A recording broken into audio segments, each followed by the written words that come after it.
Are you thinking of launching a crowdfunding campaign, or are you gearing up to the launch of an Indiegogo campaign and you want to make sure you dot your I's and you cross your T's? You want to make sure that going into the campaign, you are aware of Indiegogo's pricing and fees and any kind of extra costs when it comes to the platform itself that you might have to pay when you go into that launch. In today's video, I'm going to demystify all of this for you and really get down to the brass tacks of what you need to know if you're going live on Indiegogo. My name is Salvador Briggman, and I have been in the industry since 2012. By that, I mean the crowdfunding industry. I got started with my blog, Crowd Crux, which I launched in 2012. I launched my podcast, Crowdfunding Demystified, in 2015, where we bring on real-world case studies, people that are raising 6 and 7 figures on Kickstarter and Indiegogo every single week across so many categories like physical products, inventions, hardware, gadgets and gizmos, comic books, tabletops, card games, you name it, even tarot cards. We cover that on the Crowdfunding Demystified podcast. And in addition, I have a bunch of other education out there when it comes to launching a campaign. So stick around until the end of this video because I will give you a couple of advice and tips when it comes to launching that Indiegogo campaign, but let's get into it.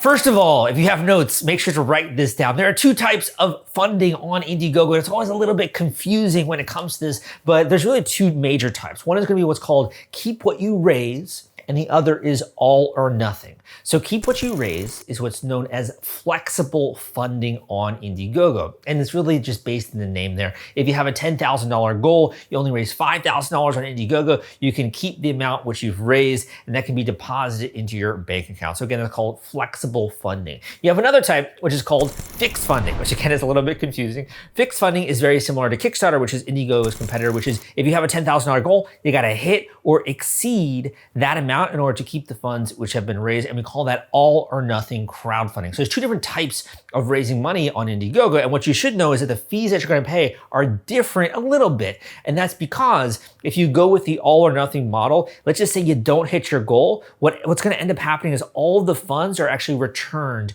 to the backers at about 5 business days after that campaign is over. So if you don't hit or exceed your goal, you're not gonna pay any fees when it comes to Indiegogo, but if you hit or exceed it, then after the campaign is over, you're gonna have those fees be assessed, which we'll talk about in a little bit. When it comes to flexible funding or keep what you raise, the fees will be added in because again, even if you only raise $5,000 off a $10,000 goal, you're still gonna receive those funds. So the fees would be assessed under any condition at that point. Sal, what are these fees that you're talking to? Can you just get to the point? Okay, let's get to the point here. Let's get down to the brass tacks. First of all, there's going to be a platform fee when it comes to Indiegogo, and this is how they fund their operations. So at the time I'm recording this video, because it's always changing, the Indiegogo platform fee is 5% of the funds that you raise. So if you do and you raise $10,000, there's going to be a 5% fee, which is for Indiegogo's platform itself. In addition to the platform fee, there's also going to be a payment processing fee. And this really just cover like credit card expenses and transaction expenses like that. And that's really going to be based on where you are located. So for example, if you're in the United States, there's around a 3%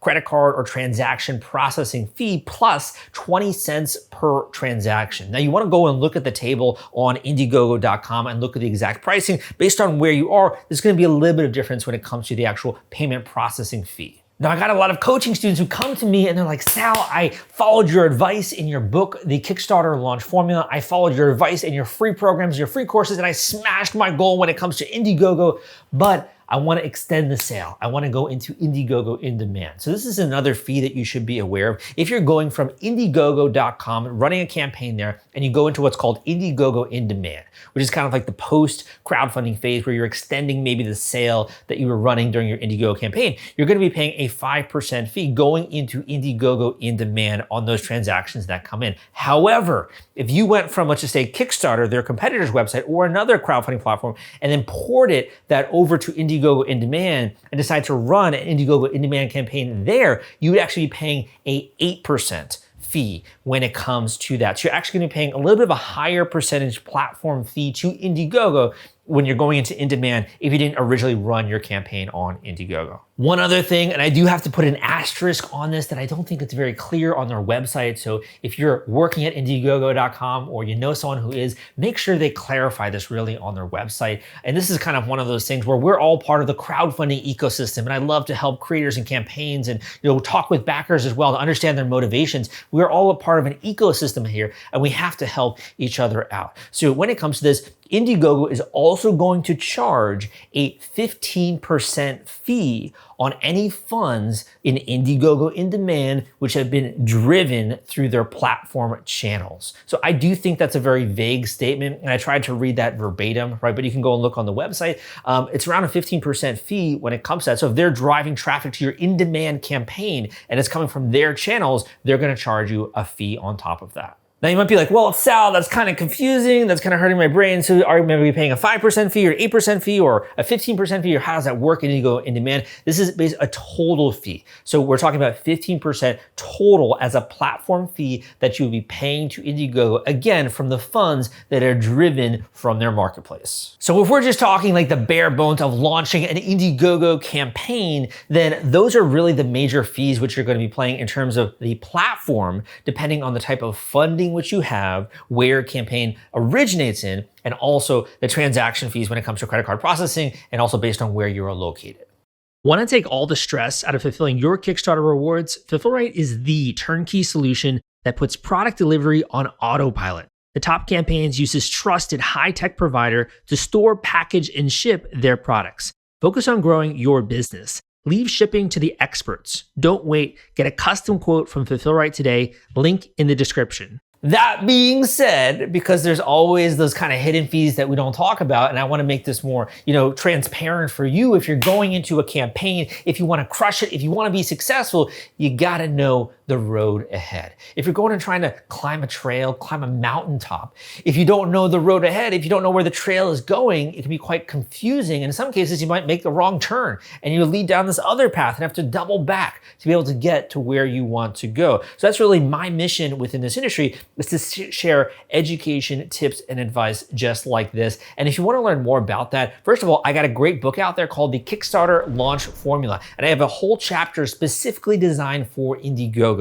So this is really the brass tacks that goes into launching a campaign, but also the blueprint, the paint by numbers formula, which anyone can follow to actually raise money successfully on Indiegogo or on Kickstarter. And you can download a free copy on Audible, or if you want to get a cool paperback version, you can go to Amazon as well. And I'll put a link down below in the description so you can check out my book, The Kickstarter Launch Formula. In addition, I got a free course out there on Kickstarter, which also covers Indiegogo in terms of the tools, the tricks, the strategies, and the tactics that allow you to raise funding from the crowd, even if this is the first time that you've ever done this. So if you want to build an audience, build a brand, go and check out that free course down below at the link crowdcrux.com/Kickstarter. Again, that also applies to Indiegogo. That link is crowdcrux, crowdcrux.com/Kickstarter, link down below. All right, so let's get into some of those other, fees and things that we need to talk about if you want to be armed with the knowledge and the information going into that campaign, such as you don't fall, so that you don't have a mishap, so you don't fall into a major pit,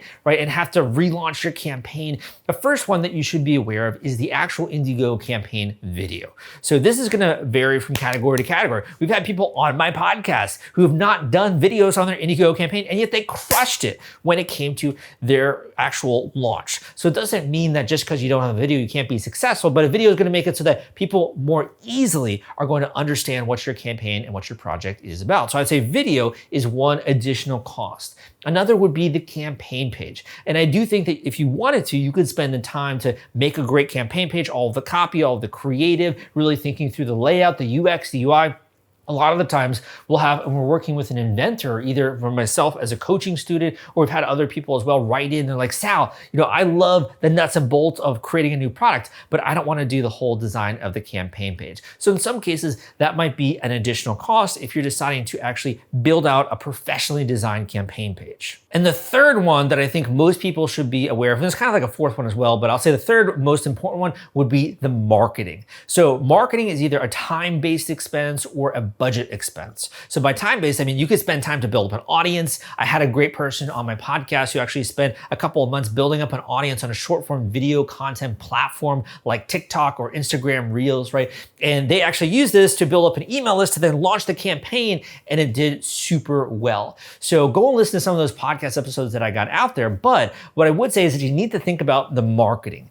And I would say a great product is only really as good as its positioning, its branding, and its marketing. So marketing is a little bit of a different expense, and it's really about how much you're trying to go, how big you're trying to go. Are you trying to do just like a $10,000 campaign? Are you trying to raise 6 figures or even 7 figures with this launch? That's really going to determine your marketing that goes into a successful campaign. And the last one, of course, that relates to the sponsor of my YouTube channel is fulfillment and shipping. So once you actually deliver on your rewards, there might be additional costs when it comes to fulfillment and shipping. Specifically, if you get like 1,000 backers or even 5,000 backers, all of a sudden you're shipping to thousands of people nationwide or worldwide. You might want to use some external help like a 3PL in order to help when it comes to getting those rewards out there. And that would, of course, be an additional cost to get help with setting up that element of your business.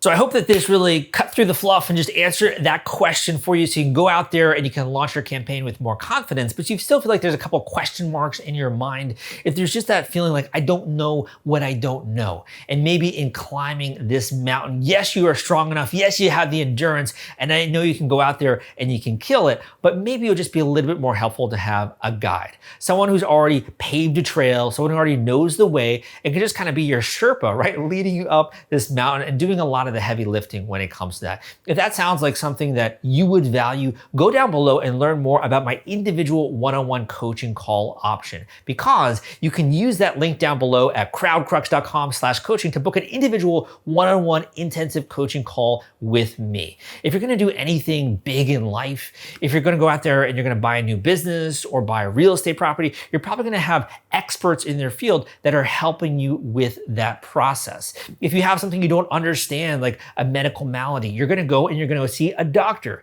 You have an issue when it comes to the legal realm in your life, you're going to go and see a lawyer. I think there's no shame in just admitting I need a little bit of help when it comes to crowdfunding. And if that sounds like you, again, go down below and book an intensive one-on-one coaching call with me. Fill out the form, tell me more about you, what your goals are, what your product is, your inspiration behind that, or what you've been working on, and we can get that call scheduled ASAP. So at that link, crowdcrux.com/coaching will take you there. Go down below. If you enjoyed this video and you haven't yet subscribed to the channel, take a second to subscribe to this YouTube channel so you get videos from me every single week. Also turn on notifications. Make sure to give a thumbs up if you did enjoy this video and leave a positive comment down below. You could tell us more about your project, what you're working on. You can promote your own website if you want to when it comes to your physical product or your gadget or your gizmo or your comic book or even a new novel which you've written. Leave a positive comment down below. My name is Salvador Briggman and I'll see you next time.